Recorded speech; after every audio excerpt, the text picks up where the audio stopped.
Hello दोस्तों, नमस्कार। आइए पढ़ते हैं कक्षा 7 में एनसीईआरटी साइंस के बारे में। पार्ट 1 में पिछले क्लास में हमने पढ़ लिया था कि दोस्तों कि चाल के माप कैसे चाल के मापा जाता है। इसके पढ़ लिया था समय तथा दूरियों कैसे मापते हैं। सीखने के पश्चात किसी वस्तु की चाल कैसे ज्ञात कर सकते हैं।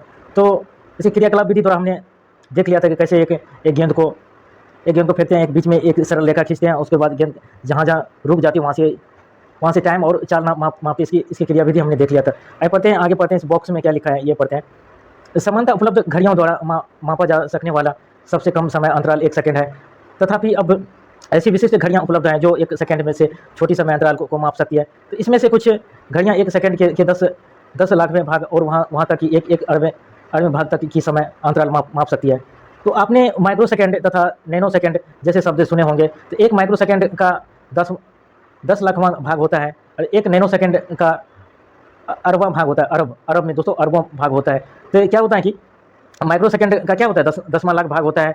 और नैनो सेकंड का क्या होता है कि एक नैनो सेकंड का क्या होता है कि अरबवां भाग होता है। तो इसमें तो इतने छोटे समय अंतराल को जो घड़ियाँ मापती है तो उनका उपयोग वैज्ञानिक अनुसंधान के लिए किया जाता है। खेलों में जिन समय मापने की युक्तियाँ की उपयोग होता है वे सेकंड के 10वें अथवा 7वें भाग तक के समय अंतराल माप सकती है। इसके विपरीत ऐतिहासिक घटनाओं के समयों को शताब्दियों अथवा सहस्त्राब्दियों में व्यक्त किया जाता है। तारों तथा ग्रहों की वायु को भी प्रायः अरबों वर्ष में व्यक्त करते हैं। क्या आप उन कालीय अंतरालों के पारस्य की कल्पना करते हैं जिनसे हम व्यवहार करना पड़ता है। 13.4 कुछ जंतुओं द्वारा प्राप्त की जा सकने वाली तीव्रतम चाल है कि जैसे वस्तु का नाम दिया गया है बाज, चीता, ब्लू फिश, खरगोश, गिलहरी, घरेलू चूहा, मानव या भीमकाय, कछुआ या घोंघा। तो इसमें क्या दिया गया, चाल दिया गया है कि बाज का चाल दिया गया 320 किलोमीटर प्रति घंटा। तो उसको कैसे चाल निकाल सकते हैं जैसे, तो चाल निकालने के लिए सबसे पहले क्या करते हैं कि मीटर सेकंड में ज्ञात करने के लिए 320 मीटर, जब भी किलोमीटर को मीटर में ज्ञात करने तो 1000 से क्या करते हैं दोस्तों, गुना करते हैं। उसके बाद नीचे आवर्स दिया गया तो उसको सेकंड में कन्वर्ट करने के लिए तो 1 सेकंड बराबर कितने, एक सेकंड बराबर कितने आवर्स, 3600 सेकंड बराबर 1 आवर्स होता है। तो उसके नीचे 60 से गुना, नीचे दो बार 60 से एक बार मीटर में एक बार सेकंड में गुना कर दिए, किलोमीटर को एक बार मीटर में चल दिए, 1000 से गुना किया है। इसमें ये दिखाया गया। तो इस तरह से सबका चाल ज्ञात कर सकते हैं। इस तरह चीता का भी चाल ज्ञात कर सकते हैं। तो चीता का चाल दिया गया है 112 किलोमीटर। 112 किलोमीटर को 1000 से क्या करेंगे, गुना करेंगे, मीटर में बदलने के, किलोमीटर को मीटर में बदल के, और आवर्स को सेकंड में बदलने के क्या करेंगे, तो 3600 सेकंड से क्या करेंगे, भाग करेंगे तो वो सेकंड में प्राप्त होगा। आवर्स एक सेकंड बराबर कितने, एक आवर्स बराबर कितने सेकंड होते हैं, 3600 सेकंड होते हैं, इसलिए 60 गुना 60 लिया गया है। तो इस तरह से सबका चाल ज्ञात कर सकते हैं मीटर पर सेकंड में। किलोमीटर में जो चाल दिया है उसको मीटर पर सेकंड में ज्ञात कर सकते हैं। मीटर पर सेकंड में ज्ञात करने के लिए क्या करेंगे, मीटर पर सेकंड में ज्ञात करने के लिए उसको किलोमीटर को 1000 में मीटर में बदल के 1000 से गुना करेंगे और आवर्स को सेकंड बदलने के लिए 3600 से भाग करेंगे। तो इस सबका निकाल सकते हैं। आइए जानते हैं। तो आपको केवल चाल को समय से गुना की करना होगा और इस प्रकार चली गई दूरी चाल गुना समय, चली गई दूरी क्या होता है, चाल गुना समय। तो आप यह भी ज्ञात कर सकते हैं कि दी गई चाल चलने वाली कोई वस्तु कितनी दूरी को कितने समय में तय करेगी।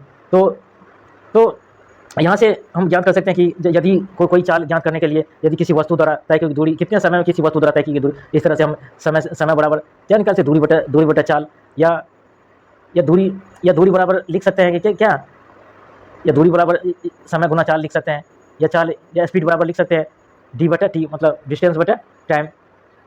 चाल बराबर स्पीड बराबर लिख सकते हैं, स्पीड बराबर क्या लिख सकते हैं, दूरी बटा समय, डी बटा टी लिख सकते हैं। तो हम बुझो कुछ पूछना चाह रहे हैं कि बुझो यह जानना चाहता है कि क्या कोई ऐसी व्यक्ति है जो चाल मापती है, क्या बोलते हैं क्या कोई ऐसी युक्ति है जो चाल मापते हैं, युक्ति बोला गया व्यक्ति ने, सॉरी। आपने स्कूटर अथवा मोटरसाइकिल पर एक मीटर लगा हुआ होगा, आपने कभी देखा होगा इस तरह से मीटर लगा हुआ रहता है कि किसी स्कूटी या बाइक पर इस तरह से मीटर लगा हुआ रहता है, इसमें दिखाया गया। तो इस मोटरसाइकिलों पर एक मीटर लगा हुआ रहता है। इस प्रकार कारों या बसों तथा अन्य वाहनों को के डैशबोर्ड पर भी मीटर देखे जा सकते हैं। जैसे चित्र 13.7 में कार की डैशबोर्ड यहाँ दिखाया गया, ये कार की डैशबोर्ड यहाँ दिखाया गया इसमें। तो इसमें क्या बोला गया है कि चित्र 13.7 में किसी कार का डैशबोर्ड दर्शाया गया। तो ध्यान दीजिए, इसमें से किसी एक मीटर के एक कोने पर किलोमीटर प्रति घंटा यहाँ दिखाया गया। यहाँ पर दोस्तों यहाँ दिखाया गया है किलोमीटर, ये किलोमीटर दिखाया गया है। तो यहाँ किलोमीटर प्रति घंटा यहाँ दिखाया गया है कि जब भी गाड़ी चलती है कितने किलोमीटर प्रति घंटा से 20 किलोमीटर प्रति घंटा से, या 40 या 60 या इस तरह से किलोमीटर प्रति घंटा, और गाड़ी कितनी दूरी तय की गई या किलोमीटर में दिखाई गया, गाड़ी अब कितनी किलोमीटर दूरी तय की यहाँ दिखाया गया। तो इसमें ध्यान दीजिए कि इसमें किसी एक मीटर के एक कोने पर 1 किलोमीटर प्रति घंटा लिखा है। तो इससे चाल मापी चाल मापी या स्पीडोमीटर कहते हैं। इसको क्या कहते हैं दोस्तों? चाल मापी या स्पीडोमीटर। इस तरह से ये दिखाएगा कि इस तरह से दिखाएगा। इसको क्या कहते हैं? चाल मापी या स्पीडोमीटर इसको बोलते हैं। इसको स्पीडोमीटर बोलते हैं। अच्छा, किस तरह से बाइक ये बोलते हैं, जब भी ये देखेंगे ये सुई जहाँ दिखाई देते हैं, ये सुई तो ये सुई जहाँ भी रहते हैं, ये 60 पर रहते हैं, 60 किलोमीटर प्रति घंटा से गाड़ी चल रही बताते हैं। ये सुई जहाँ भी रही, यहाँ 20 पर रहते हैं, 20 किलोमीटर प्रति घंटा। तो इस तरह से ज्ञात कर सकते हैं कि इसे स्पीडोमीटर कहते हैं। तो इसमें सीधे ही किलोमीटर प्रति घंटा में चाल ज्ञात हो जाती है। तो इसमें एक अन्य मीटर भी होता है जो वाहन द्वारा तय की गई दूरी मापा जाता है। एक अन्य भी मीटर होता है दोस्तों, जैसे बीच में यहाँ देखना होगा कि एक वाहन द्वारा दूरी मापा जाता है। यहाँ बीच में और एक मीटर रहती है, यहाँ दिखाई या एक यहाँ दिखाई गई है, ये दूरी मापा जाता है, ये मीटर दिखाई गया है। तो इसमें क्या बोला गया है? इसमें एक अन्य मीटर भी होता है जो वाहन द्वारा तय की गई दूरी मापा जाता है। इस मीटर को पथमापी कहते हैं या ओडोमीटर कहते हैं। उसको क्या कहते हैं? जो गाड़ी की किलोमीटर दूरी, जब किसी गाड़ी का चाल मापते हैं तो उसको क्या कहते हैं? स्पीडोमीटर कहते हैं। एक और मीटर जो दिया गया है उसकी दूरी यह मापी जाती है इस प्रकार को, उसको क्या कहते हैं? पथमापी मीटर को क्या कहते हैं? पथमापी या ओडोमीटर भी कहते हैं। इस प्रकार को बीच में दिखाता है, यहाँ दर्शाया गया कि दोनों में दिखाया गया। उसको क्या कहते हैं? मीटर में पथमापी कितने, ओडोमीटर कहते हैं ये कितनी दूरी चली गाड़ी चली है वो दिखाता है। तो ये दोनों में ये यहाँ भी ये क्या कहते हैं? पथ मीटर या जो ओडोमीटर का कहते हैं, जिसको मीटर में एक और मीटर रहते हैं, उसको पथ मीटर कितनी दूरी तय की गई उसको मापता है, जो वहाँ द्वारा तय की गई। इसमें भी एक अंदर लगा हुआ रहता है, उसी को क्या कहते हैं? कितनी दूरी तय की दूरी मापता है, जो पथ मीटर या जिसे ओडोमीटर कहते हैं। विद्यालय की पिकनिक के लिए जाते समय पहली ने यह निश्चय किया कि वह यात्रा समाप्त होने तक हर 30 मिनट के पश्चात बस के पथमापी का पाठ्यक्रम अपनी नोटबुक पर लिखेगी। और इसके पश्चात उसने अपने पाठ्यांक या सारणी 13.5 में लिखे। सारणी 13.5 में दिखा गया है कि यात्रा के विभिन्न समयों पर पथमापी के पाठ्यांक दिया गया है, या जब भी ये पिकनिक पर निकले हैं वो पाठ्यांक कैसे मापा जाते हैं उसमें दर्शाया गया है। कि इसमें क्या दिखाया गया है कि जब वो 8 AM में निकले, जब 8 AM सुबह में निकले तो उसका पथमापी कितना था? पथमापी किसको जो बोलते हैं दोस्तों? तो पथमापी होते हैं जो ओडोमीटर होता है, उसको पथमापी बोलते हैं। जो यह हमने पढ़ चुका है कि चाल मापी को क्या कहते हैं? चाल मापी को स्पीडोमीटर कहते हैं, और पथमापी को क्या कहते हैं? ओडोमीटर कहते हैं। तो इसमें ये दिखाया गया है कि पथमापी या ओडोमीटर यहाँ दिखाया गया है कि एक सारणी में ये सुबह जब 8 बजे समय निकले तो जब ये कितना था पथमापी, तो यहाँ दिखाया गया है। और आरंभिक बिंदु कितना था? 0 किलोमीटर था। तो इसमें यह दिखाया गया है कि उसका भी 38 में कितना हो गया पथमापी, यहाँ 36,540 से बढ़कर यहाँ क्या हो गया? ये 38 में आधा घंटा में ये 20 किलोमीटर बढ़ गया, फिर आधा घंटा 20 किलोमीटर बढ़ गया। तो इस तरह से ये बढ़ता हुआ दिखाया गया है इस तरह से। तो क्या आप बता सकते हैं कि किसी पिकनिक स्थल विद्यालय से कितनी दूर था? तो इसने बोला गया है कि आप क्या पिकनिक से विद्यालय से कितनी दूर बता सकते हैं दोस्तों? आइए हम लोग इजीली बता सकते हैं कि कैसे इसको बता। जैसे हम लोग पिकनिक पर वो निकले, विद्यालय पिकनिक पर जब भी निकले वो 8 बजे सुबह में निकले, और 10 बजे वो क्या करें? तो 10 बजे वहाँ पिकनिक पर पहुँची। तो विद्यालय से तो पहले क्या कहते हैं? पथमापी ओडोमीटर कितना था? 36,540 था। तो यहाँ कितना होगा? 36,620 हो गया। तो इसको क्या करेंगे? इसको माइनस कर देंगे। 36,500 620 में से इसको कितने में से माइनस कर देंगे? इसको किलोमीटर में निकालेंगे। जैसे 36,540 में तो माइनस कर देंगे, ये कितना हो जाएगा? तो इस तरह से इस तरह निकाल सकते हैं। ये 80 किलोमीटर यहाँ जीरो से स्टार्ट किया, जो आरंभिक बिंदु जीरो था, यहाँ पे ये 80 किलोमीटर तक यहाँ चलते। इस प्रकार से हम माप ज्ञात कर सकते हैं। तो इसने क्या बोला कि आप बता सकते हैं पिकनिक स्थल या विद्यालय से कितनी दूर तक? 80 किलोमीटर दूर था, जिसे हम देख चुके हैं। तो क्या आप बस की चाल परिकलित कर सकते हैं? बोला कि इस तरह से आप बस की चाल परिकलित कर सकते हैं। तो सारणी को देखकर बूझों ने पहली को चिढ़ाया, तो पूछा कि क्या वह बता सकती हैं कि 9:45 AM तक उसकी बस ने कितनी दूरी तय कर ली थी? पहले के पास इस प्रश्न का कोई उत्तर नहीं था। वे अपने शिक्षक के पास गए और शिक्षक ने उसने कहा कि इस समस्या को हल करने का एक ढंग यह है कि हम दूसरी समय ग्राफ खींचें और आइए यह पता लगाएं कि इस प्रकार का ग्राफ कैसे खींचा जाता है। तो दूरी समय ग्राफ का यहाँ ग्राफ दिखाया गया कि किस प्रकार हम दूरी समय ग्राफ यहाँ कर सकते हैं। तो आपने यह देखा होगा कि समाचार पत्र या पत्रिकाएं तो आदि सूचकांकों को रोचक बनाने के लिए उन्हें विभिन्न प्रकार के ग्राफों के रूप में प्रयोग करती है। तो चित्र 13.8 में दिखाया गया है। यहाँ चित्र 13.8 में दिखाया गया है कि दोस्तों कि किसी टीम के द्वारा प्रत्येक ओवर में बने रनों दर्शाता गया है कि 1 ओवर में कितने रन बने, 2 ओवर में यहाँ कितने रन बने, ये दर्शाए 3 ओवर में कितने, 4 ओवर में कितने। यहाँ ये दर्शाया गया है कि या 1 ओवर में कितने, 2 ओवर में कितने, या 5 रन बने हैं, या 5 रन बने हैं, और 3 ओवर में कितने, 4 ओवर में या सबसे ज़्यादा 10 रन बने हैं, और 5 ओवर में यहाँ दिखाएगा 2 रन बने हैं, या 6 ओवर में ये दिखाएगा 6 रन बने। तो इस तरह से ये दिखाया गया है चित्र में। तो चित्र 13.10 में इसमें बोला गया, चित्र 13.10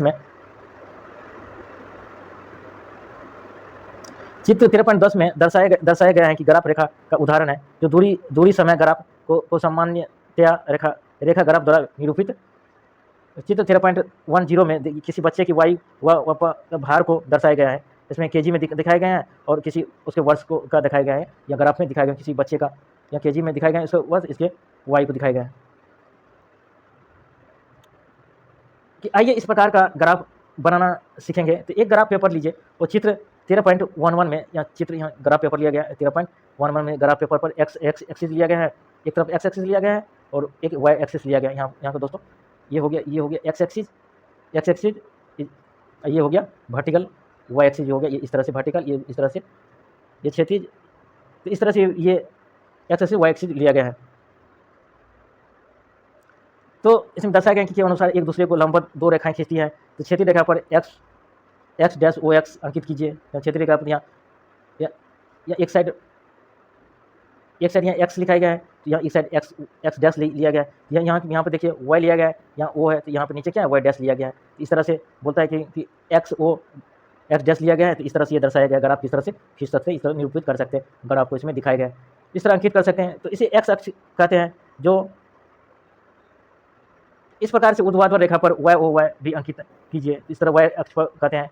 तो जो इसमें ये बोला गया कि जब हम एक्स अक्ष पर, जैसे एक्स ये हो गया एक्स डॉट ओ और एक्स, ये हो गया एक्स एक्सिस, ये हो गया वाई डॉट ओ और यहाँ वाई है, तो वो हो गया वाई एक्सिस। इसमें ये निरूपित किया गया है।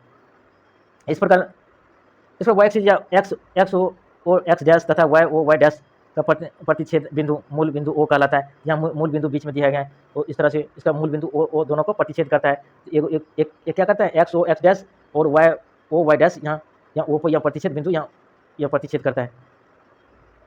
तो वो बिंदु का जिनसे 2 राशियों के बीच की ग्राफ खींचा जा सकता है, उन्हें इन्हीं 2 अक्षों से तो अनुरूप दर्शाया जाता है। तो हम एक्स एक्सिस पर धनात्मक मापों को ओ एक्स के अनुरूप दर्शाते हैं। इसी प्रकार वाई एक्स के धनात्मक मापों को ओ वाई के अनुदिश दर्शाते हैं। तो इस प्रकार हम केवल राशियों के धनात्मक मानों पर ही विचार करेंगे। इसलिए हम चित्र 13.11 में दर्शाए गए हैं केवल छायांकित भाग का ही उपयोग करेंगे, केवल धनात्मक मान का ही उपयोग हम लोग धनात्मक में लेते हैं। इसलिए यहाँ ये धनात्मक मान है, इसके छायांकित भाग ये धनात्मक मान है। यहाँ वाई में ये धनात्मक मान है, या नीचे वाई में माइनस में हो गया। यहाँ एक्स में ये धनात्मक मान है, या वाई में ये ऋणात्मक मान है। तो इसमें धनात्मक मान लिया गया है। भुजों तथा पहले किसी कार द्वारा खींची गई दूरी तथा इस दूरी को तय करने में लगा समय पता लगाया, और उनके आंकड़ों सारणी 13.6 में दर्शाए गए। यहाँ 13.6 में दर्शाए गए कि किसी कार की गतियाँ या दूरी दिखाया गया है कि समय 1 मिनट में 1 किलोमीटर चला, 2 मिनट में 2 किलोमीटर चला, और 3 मिनट 3 किलोमीटर चला। ये दिखाया गया इस तरह से। आइए आगे नीचे दिए गए चरणों को अपनाकर ग्राफ बना सकते हैं। इस प्रकार हम लोग ग्राफ बना सकते हैं। 2 अक्षों को निरूपित करते हुए 2 लंबवत रेखाएं खींचिए तथा चित्र 13.11 में दिखाए गए। इस तरह से 13.11 दिखाया गया इस तरह से। तो उन पर ओ एक्स तथा ओ वाई अंकित कीजिए। यह निश्चित कीजिए कि एक्स अक्ष को अनुदिश किस राशि को दर्शाया गया है, वाई अक्ष के अनुदिश किस राशि को दर्शाया गया है। तो एक्स अक्ष के अनुदिश समय तथा वाई अक्ष के दर्शित अनुदिश दूरियां दर्शाई गई। तो एक्स अक्ष के समय दर्शाया गया है, और वाई अक्ष को इस तरह से एक्स एक्सिस को दूरी भी ले सकते हैं, वाई एक्सिस को समय भी ले सकते हैं। उस तरह दोनों तरह से इस तरह कर सकते हैं। तो ग्राफ पर दूरी को निरूपित करने के लिए इसमें कोई पैमाना चुनिए तथा समय के निरूपण के लिए कोई अन्य पैमाना चुनिए। कार की गति के लिए ये पैमाना इस प्रकार हो सकते हैं। इस समय 1 मिनट में 1 सेंटीमीटर और 2 दूरी किलोमीटर में 1 किलोमीटर सेंटीमीटर में। तो चुने गए हैं पैमाने के अनुसार समय तथा दूरी के मानों को अपने अपने अक्षों पर अंकित कीजिए। कार की गति के लिए समय को एक्स अक्ष पर मूल बिंदु से 1 मिनट 2 मिनट द्वारा अंकित कीजिए। इसी प्रकार दूरी 1 किलोमीटर 2 किलोमीटर वाई एक्सिस पर अंकित कीजिए, जो चित्र 13.12 में। और अब आपको दूरी तथा समय के मानों को के प्रत्येक समुच्चय को ग्राफ पेपर पर निरूपित करने के लिए उस पर बिंदु अंकित करते हैं। जैसे सारणी 13.6 ये सारणी इस तरह से दिखाया गया है कि दूरी इस तरह, या ग्राफ 13.12 में दिखाया गया है कि एक में किलोमीटर में दूरी लिया गया, एक समय इस तरह से ये लिया गया है कि संख्या क्रम को दर्शाया गया। परीक्षण में ये दर्शाया गया है कि किस 0 मिनट में चली गई दूरी भी शून्य है। मानो कि इस समुच्चय की ग्राफ पेपर पर स्थिति मूल बिंदु पर है। तो 1 मिनट के पश्चात कार ने 1 किलोमीटर दूरी चली, और मानो कि इस समुच्चय को अंकित करने के लिए एक्स एक्सिस पर 1 मिनट की निरूपित करने वाले बिंदु को देखिए। इस बिंदु पर y अक्ष के समांतर रेखा खींचिए। इसके पश्चात y अक्ष पर 1 किलोमीटर दूरी के संगत बिंदु से x अक्ष के समांतर रेखा खींचिए। तो वह बिंदु जिस पर ये दोनों रेखाएं एक दूसरे को काटती हैं, तो ग्राफ पेपर पर इन मानों को समुच्चय को निरूपित करता है। तो चित्र 13.112 में इसी प्रकार से ग्राफ पेपर पर मानों के विभिन्न समुच्चय के तदनुरूपी बिंदुओं की अंकित कीजिए। कि चित्र 13.12 में विभिन्न समयों पर कार की स्थितियों के समय बिंदुओं के समुच्चय को ग्राफ पर दर्शाए गए हैं। जैसे चित्र 13.12 में भी यहाँ दिखाए गए हैं कि किस तरह ये किलोमीटर समय में ये दिखाए गए हैं। तो इसमें ये ग्राफ दिखाए गए दोस्तों, इसमें मूल रूप से उसमें इस प्रकार ग्राफ के समुच्चय को दिखा से 13.12 में दर्शाए गए हैं कि बिंदुओं को मिलाइए, बिंदुओं को मिलाने पर सरल रेखाएं प्राप्त होती है। इस पर बिंदु मिलान क्या होता है? सरल रेखाएं प्राप्त होती हैं। कि जैसे दूरी और समय बराबर रहते हैं तो इस प्रकार क्या होता है? हमको सरल रेखा प्राप्त होते हैं। यह कार की गति का दूरी समय ग्राफ है। यदि दूरी समय ग्राफ एक सरल रेखा है तो यह संकेत करता है कि वस्तु किसी नियत चाल से गति कर रही है। परंतु यदि किसी वस्तु की चाल लगातार परिवर्तित होती है तो ग्राफ भी आकृति भी कुछ भी हो सकती है। तो ग्राफ भी जब चाल परिवर्तित होती है तो उसका ग्राफ भी कुछ अलग होगा। तो व्यापक रूप से पैमाने का चलन इतना सरल नहीं है होता है जितना उपरोक्त उदाहरण में दर्शाया गया। बोला उदाहरण जितना दिखाएगा उतना सरल नहीं होता है दोस्तों। इसमें दूरी और समय दोनों बराबर लिया गया है। तो उसमें क्या होता है, जब भी हम निरूपण अलग में इसको दर्शाएंगे तो उसकी चाल अलग दिखाएगा, और कहीं अलग प्रैक्टिकल करेंगे तो किसी का चाल अलग दिखाएगा, समय अलग दिखाएगा। इस तरह से ग्राफ इस तरह से सरल रेखा नहीं दिखाएगा, उसका ग्राफ वो टेढ़े मेढ़े दिखाई देंगे। इस तरह से बोला कि इस तरह से तो हमें एक्स एक्सिस वाई एक्सिस वांछित राशियों को निरूपित करने के लिए दो विभिन्न पैमाने का चयन करना पड़ सकता है। आइए इस प्रक्रिया को एक उदाहरण की सहायता से समझते हैं। तो फिर उस बस की गति पर विचार करते हैं जिसके द्वारा पहली और उसके मित्र पिकनिक पर गए थे। तो बस द्वारा तय की गई दूरी तथा लिया गया समय सारणी 13.5 में दिखाए गए। तो यहाँ 13.5 में हमने देख लिया था किस तरह से दर्शाया गया है कि कुल दूरी 80 किलोमीटर थी। यदि हम 1 किलोमीटर बराबर 1 सेंटीमीटर पैमाने चुनने का निश्चय करें तो हम 80 सेंटीमीटर का अक्ष खींचना होगा, जो कागज़ की सीट पर संभव नहीं है। तो इसके विपरीत 10 किलोमीटर के 1 सेंटीमीटर का पैमाने चुनने पर होगी। यह पैमाना काफ़ी सुविधाजनक होगा, परंतु यह ग्राफ पेपर के एक छोटे भाग को ही ढकेगा। ग्राफ खींचने के लिए पैमाने का चयन करते समय कुछ बातों का ध्यान में रखने चाहिए, और इस प्रकार है कि प्रत्येक राशि अधिकतम और न्यूनतम मानों के बीच अंतर, प्रत्येक राशि के मध्यवर्ती मान, ताकि उन मानों को ग्राफ पर चुने गए पैमाने के आधार पर अंकित करना सुविधाजनक हो सकता है। जिस पेपर ग्राफ खींचना है तो उनके अधिकतम भाग का उपयोग करना। और मान लीजिए कि हमारे पास 25 किलोमीटर या 25 सेंटीमीटर और माप का एक ग्राफ पेपर है, तो ऊपर ही दी गई शर्तों को पूरा करने तथा सारणी 13.5 के आंकड़ों को समायोजित कर सकते हैं। करने के लिए एक पैमाने इस प्रकार हो सकता है, जैसे दूरी 5 किलोमीटर 1 सेंटीमीटर तथा समय 6 मिनट 1 सेंटीमीटर। इस तरह से हो सकता है। तो क्या आप बस की गति के लिए दूरी समय या ग्राफ खींच सकते हैं? क्या आपके द्वारा खींची गया ग्राफ 13.13 में दर्शाए गए ग्राफ निरूपित हैं? यदि सारणी द्वारा आंकड़े की तुलना करें तो दूरी समय ग्राफ हमें गति के बारे में विविध प्रकार की जानकारी प्रदान करती है। उदाहरण के लिए सारणी 13.5 में हमें केवल कुछ निश्चित समय अंतराल पर ही बस द्वारा तय की गई दूरी को बारे में जानकारी, इस तरह से तय की गई दूरी के बारे में जानकारी दी गई है। तो मिलती हुई इस प्रकार विपरीत दूरी या ग्राफ से हमें इस किसी की क्षण का बस द्वारा तय की गई दूरी ज्ञात कर सकते हैं। मान लीजिए कि बस 8:15 AM पर बस द्वारा चली गई दूरी ज्ञात करना चाहते हैं। तो इसके लिए हम एक्स एक्सिस पर या उस समय 8:15 AM के संगत बिंदु अंकित करते हैं। तो चित्र 13.14 में मान लीजिए कि वह बिंदु ए है और हम बिंदु ए पर एक्स एक्सिस के लंबवत अथवा वह अक्ष के समांतर एक रेखा खींचते हैं। तो फिर हम ग्राफ के जिस बिंदु टी पर लंबवत रेखा ग्राफ को काटती है तो उस बिंदु पर यह चिन्ह लगाते हैं, चित्र 13.14। इसके पश्चात हम टी से होकर जाने वाले एक्स अक्ष से समांतर रेखा खींचते हैं। तो यह वाई अक्ष को बिंदु बी पर काटती है।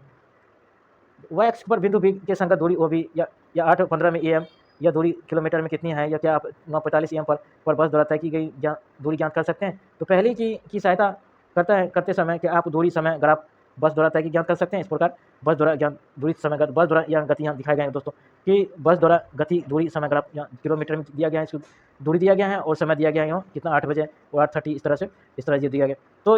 तो पार्ट सेकंड में कुछ नहीं था, ये ग्राफ के बारे में जानकारी कुछ थी, किस तरह से समय दूरी ग्राफ खींच सकते हैं। इस तरह से ये दर्शाए गए हैं इस ग्राफ से। आपने शब्द को पढ़ लिया था दोस्तों, कि शब्द रेखा ग्राफ इस शब्द को पढ़ लिया था। आइए आपने क्या पढ़ा, आपने क्या सीखा इसके बारे में बताएं। एकांक समय में किसी वस्तु द्वारा चली गई दूरी को क्या कहते हैं? उसकी चाल कहते हैं। एकांक समय में किसी समय चली गई वस्तु द्वारा क्या कहते हैं? वस्तु की चाल या निर्णय लेने में हमारी सहायता करती है कि कौन दूसरों से तेज चल रही है। किसी वस्तु की चाल उसके द्वारा तय की गई दूरी को उस दूरी को चलने के लिए लिए गए समय से विभाजित करने पर प्राप्त होते हैं। इस मूल मात्रक को मीटर प्रति सेकंड है।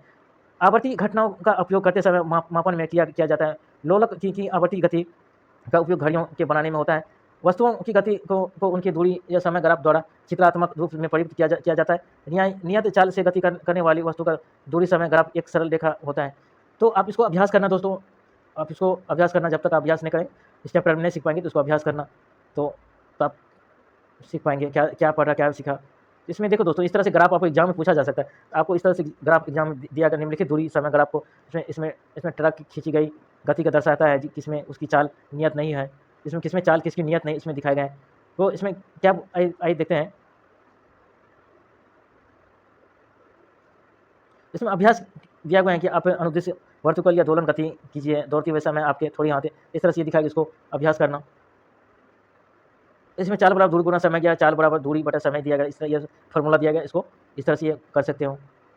इसमें दिखाया गया है क्या, मान लीजिए कि 13.1 तरह चित्र 13.2 में दर्शाया गया फोटोग्राफ 10 सेकंड में अंतराल के बाद खींची गई। यदि फोटोग्राफ की 1 मीटर में दूरी 1 सेकंड में द्वारा दर्शाए गए हैं, तो नीली कार द्वारा चाल की परिकल्पित कीजिए। इसमें चित्र में देख करके इसको कर सकते हैं कि मीटर में क्या 100 मीटर की दूरी को 1 सेंटीमीटर द्वारा दर्शाए गए हैं, 100 मीटर की दूरी 1 सेंटीमीटर द्वारा दर्शाया गया। तो फोटोग्राफ 10 सेकंड या 10 सेकंड में के अंतराल पर खींची गई है, 10 सेकंड का समय दिया गया, दूरी गया। इस तरह से हम कर सकते हैं। यह चित्र 13.15 में यह दिखाया गया है कि ए और बी की गति को यहाँ दिखाए गए हैं, दूरी के समय दर्शाए गए हैं कि इसमें कौन सा वाहन अपेक्षाकृत गति चल रही है। तो इसको प्रैक्टिस करना दोस्तों। इसमें क्या बोला गया कि निम्नलिखित ग्राफों द्वारा उस समय ट्रक पूरा गति दर्शाए गए हैं जिसमें उसकी चाल नियत है क्या नहीं, इसमें यह बोला गया है कि तो इसमें क्या बोला गया है कि इसमें यहाँ तक क्या था कि जब भी वो तो यहाँ तक दूरी तय की गई थी, तो उसमें कोई समय नहीं लगा। उसके बाद ये इस तरह से ये कांस्टेंट हो गया, उसका समय बराबर और दूरी बराबर हो गया। तो इसमें क्या बोला गया है कि तो इसमें ये इधर दर्शाया गया है कि इसमें इतना दूरी तय की गई है, 0 सेकंड में ये तय की गई है। तो उसके बाद इसके बाद ये पूरा सरल रेखा दिखाया गया है कि ये क्या कांस्टेंट 0 दिखाया गया, मतलब समय कोई नहीं लगा। तो दूरी इतना दूरी तय करने के बाद ये समय दिखाया गया किस समय में ये दूरी इतना तय करने के बाद ये कांस्टेंट हो गया समय, ये दिखाया गया है। तो इसमें क्या दिखाया गया है कि समय दिखाया गया और दूरी दिखाया गया है। तो क्या बोला गया कि यहाँ दूरी कुछ समय के बाद ये दूरी कांस्टेंट हो गया, मतलब एक समान दूरी तय करने के बाद ये समय एकदम कांस्टेंट हो गया। यहाँ इसमें दिखाया गया है, या थर्ड में दिखाया गया है कि ये कुछ देर तो इंक्रीज किया, दोनों सरल रेखा कुछ देर समय दूरी तो बराबर रही। तो एक टाइम ऐसा आया कि इसमें क्या दिखाया गया, एक सही समय में एक सही निश्चित समय में निश्चित दूरी तय की गई। इसमें देखा इसमें क्या दिखाया गया, एकदम दूरी और समय दोनों बराबर दिखाया गया, सरल रेखा में दिखाई देगा। इस तरह से ये दिखाया गया है। क्रियाकलाप यहाँ दिखाया गया है कि परियोजना या उत्तर या दक्षिण या दिखाए गए हैं कि चित्र में इसको पढ़ करके धूप गड़ी या दिखाया गया है कि किस तरह से ये धूप गड़ी किसका दिखाता है। तो इसको पढ़ कर समझना दोस्तों कि संसार के विभिन्न भागों में प्राचीन काल में समय मापने के लिए तो किस तरह से पहले हम लोग समय मापते थे, कितना प्राचीन काल में किस तरह से युक्ति जो समय मापा जाता था, इस तरह से ये दर्शाए गए हैं। तो क्या भारतवर्ष में समय अनुरक्षण सेवा नई दिल्ली राष्ट्रीय भौतिक प्रयोगशाला द्वारा प्रदान की जाती है। यहाँ जिन घड़ियों का उपयोग किया जाता है वे समय अंतराल प्रदान की जाती है, यहाँ मापी जाती है। 1 सेकंड 10 लाखवां भाग की अर्थात यथार्थ के साथ कर सकते हैं। संसार की सर्वाधिक यथार्थ घड़ी संयुक्त राज्य अमेरिका या यूएसए के संयुक्त राष्ट्र मानक एवं प्रौद्योगिकी संस्थान द्वारा विकसित की गई है। यह घड़ी 2 करोड़ वर्ष तक चलते रहते हैं, चलने के पश्चात भी 1 सेकंड तेज अथवा मंद होगी। इसमें ये दिखाया गया क्या इसमें ये बोला गया क्या दिखाएं कि दिल्ली में दिखाए गए हैं कि राष्ट्रीय भौतिक प्रयोगशाला एक यूएसए के दिखाया गया। इसमें कुछ नहीं है, इसमें ऐसे दिखाया गया है। इसको आप जान सकते हैं इसके बारे में। थैंक यू दोस्तों, आज की इतना ही। Thank you.